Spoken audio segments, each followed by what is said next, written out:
Bonjour, c'est l'heure d'une comédie française entre Carole Barjon de l'Obs et Gérard Leclerc de Radio Classique. Bonjour, à tous les deux. Bonjour. Alors, l'événement politique de la semaine, c'est la création du mouvement d'Emmanuel Macron, le ministre de l'économie, qui va créer son mouvement, certifié selon lui ni droite ni gauche, pas de label présidentiel, jure-t-il, mais seule certitude, c'est une rampe de lancement pour le jeune ministre à 37 ans. Emmanuel Macron n'a pas été nourri aux combinations du PS ni à ses congrès mortifères. Il a encore moins été biberonné aux vieilles idéologies socialistes du XXe siècle. Est-ce un vent de fraîcheur qui souffle sur la vie politique et un espoir pour une nouvelle gauche, ou vous diriez c'est un épiphénomène qui ne va rassembler que quelques macroniens à la gloire de Macron? Faites vos jeux. Moi, il me semble que c'est une sorte de double candidature en réalité.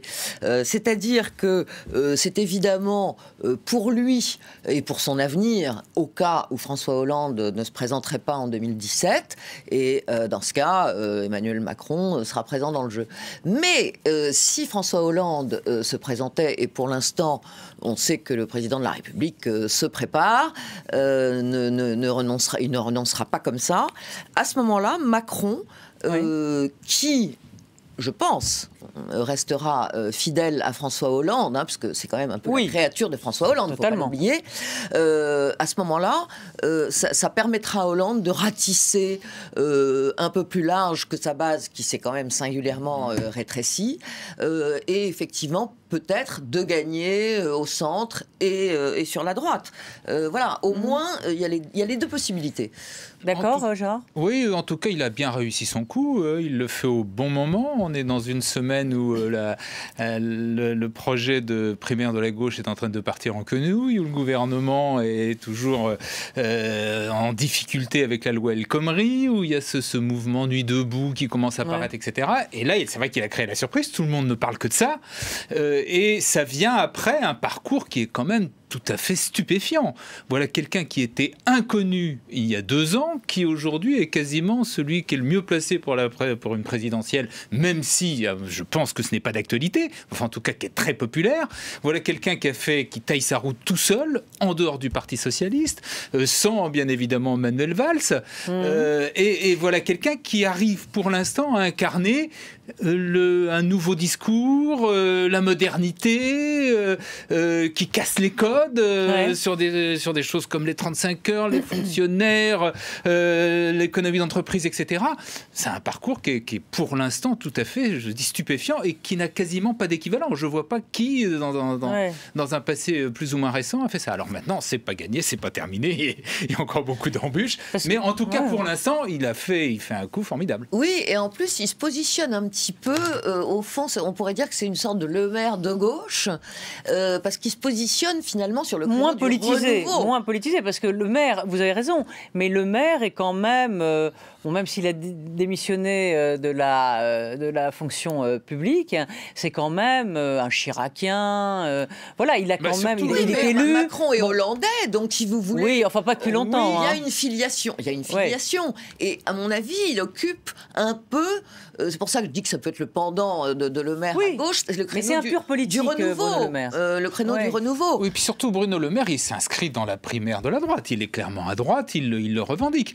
Là, ce qui est nouveau chez Macron, c'est que justement son mouvement En Marche est transpartisan, ni à droite ni à gauche, dit-il. Alors c'est un positionnement. Là, il ne faut pas raconter d'histoire. C'est pas le premier à essayer de faire ça, et jusque-là, ça n'a jamais marché. C'est-à-dire qu'on le veuille ou non, avec le système institutionnel de la Ve République, ça pousse à la bipolarisation, vous êtes obligé d'être à droite et à gauche. Mais il faut quand même voir que la situation est en train d'évoluer. D'une part, qu'il y a un phénomène nouveau qui est un troisième partenaire qui est arrivé, qui est le Front National.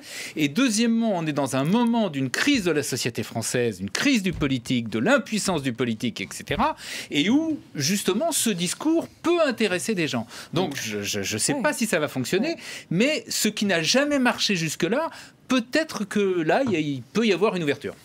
Moi, je crois qu'il ne faut quand même pas oublier derrière Emmanuel Macron et ce qu'il peut représenter à lui seul.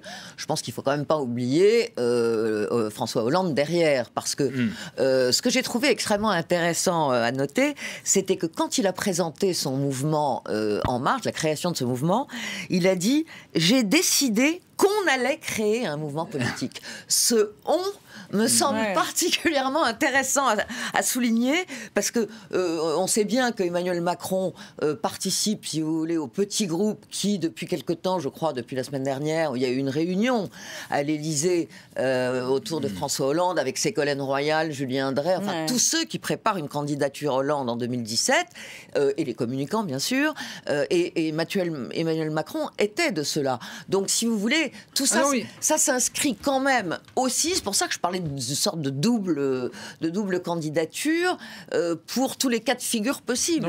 C'est que si jamais il ne se lançait pas lui-même, puisque la création du mouvement En Marche, ça ne veut pas dire je suis candidat, comme l'a dit Gérard. Et puis, mais voilà, ça peut être pour Hollande aussi. Non, mais je crois que son jeu, d'ailleurs, il l'a dit hier, il dit la candidature, c'est pas pour 2017.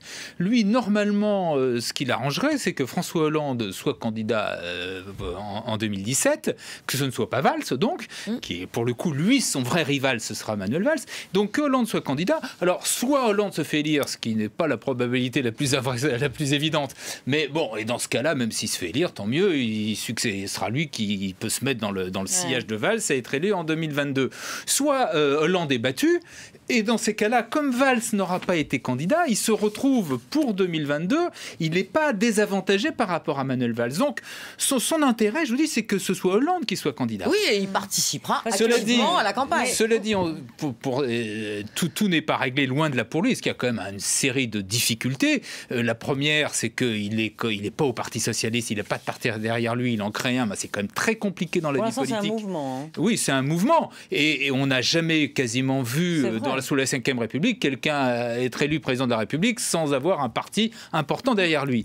Et puis, d'une façon générale, la gauche est quand même un peu au fond du trou, et lui-même, au sein de la gauche, est quand même un peu isolé quand même. Pour lui, c'est le diable pour tout ce qui est la gauche de la gauche, et même au sein du Parti Socialiste, il en énerve beaucoup. Mais tout à fait, moi je suis absolument d'accord, il faut quand même maintenant donner quelques bémols, parce qu'il y a quelques bémols. Si jamais François Hollande, et même pour 2022, le Parti Socialiste est quand même extrêmement fracturé, et c'est vrai qu'au sein du Parti Socialiste, Macron a quand même beaucoup d'ennemis. Martine Aubry... Oui, mais enfin, il en fait fi. Non, d'accord, il en fait fi, mais si vous voulez, un candidat, qu'est-ce qu'il doit faire? Il doit commencer à rassembler son camp, sa propre famille. Et ensuite, on élargit. Et de ce point de vue-là, on se dit qu'il aura beaucoup de soucis, parce que même parmi les Hollandais, il a des ennemis. Michel Sapin... Il est cerné. Non, mais pour l'instant, il est totalement isolé. Il a seulement quelques soutiens, comme Pascal Terrasse ou comme Richard Ferrand. Mais enfin, ils sont pas grand-chose. Je passe sur les doigts d'une main, mais enfin, pas beaucoup plus, en tout cas. Et Valls. Et Valls. À l'inverse, il a un vrai savoir-faire. Et moi, j'ai rencontré beaucoup de députés, au moment notamment de sa loi, la fameuse loi Macron, qui n'étaient pas forcément d'accord avec lui, mais il est allé les voir. Il a déjà il allé au groupe, etc. Il sait faire. Et dans le contexte... Alors, pour l'instant, Jean-Christophe Cambadélis nous assure qu'il veut faire des primaires. Mais tout ça n'est-il pas un vaste écran de fumée, parce que dans le fond, on croit comprendre que François Hollande ne se décidera qu'en fonction de celui qui sera choisi à la primaire à droite. Surtout aussi c'est ce qu'on nous dit au PS en off. C'est ce que nous dit Jean-Christophe Cambadélis en off. Allez. Bon, et donc ces primaires, on voit bien d'ailleurs quand on entend, quand on lit Cohn-Bendit qui dit que la gauche est fracturée et que depuis la déchéance de nationalité, il n'est plus possible de faire des primaires pour cette raison. Donc on a le sentiment que voilà, ces primaires, c'est juste pour agiter.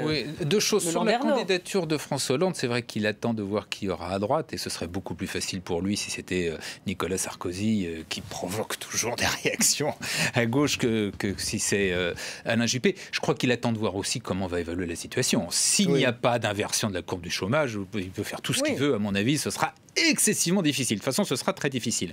Quant aux primaires, c'est vrai que pour l'instant, c'est mal parti, puisqu'il y a plus grand monde qui en veut. Alors, c'est ce week-end que le Parti socialiste et les Verts doivent en principe prendre une position. Ce qui est intéressant, c'est de voir quand même si quelque part, à l'arrivée, ça peut pas être l'intérêt de François Hollande ne serait pas d'aller à des primaires. Parce qu'il faudra bien, il aura besoin d'une relégitimation, et là, ça peut être ça. Moi, je suis absolument d'accord, puisque... Vous êtes d'accord depuis tout à l'heure, là. Les derniers sondages nous montrent qu'au fond, il n'y a pas vraiment d'alternative à François Hollande, et que c'est, pour l'instant, celui qui recueille le plus fort, les plus fortes intentions de vote. Donc, il apparaît comme le seul candidat possible, au fond. Alors, et à droite, le dernier dans la mêlée, Jacques Miard.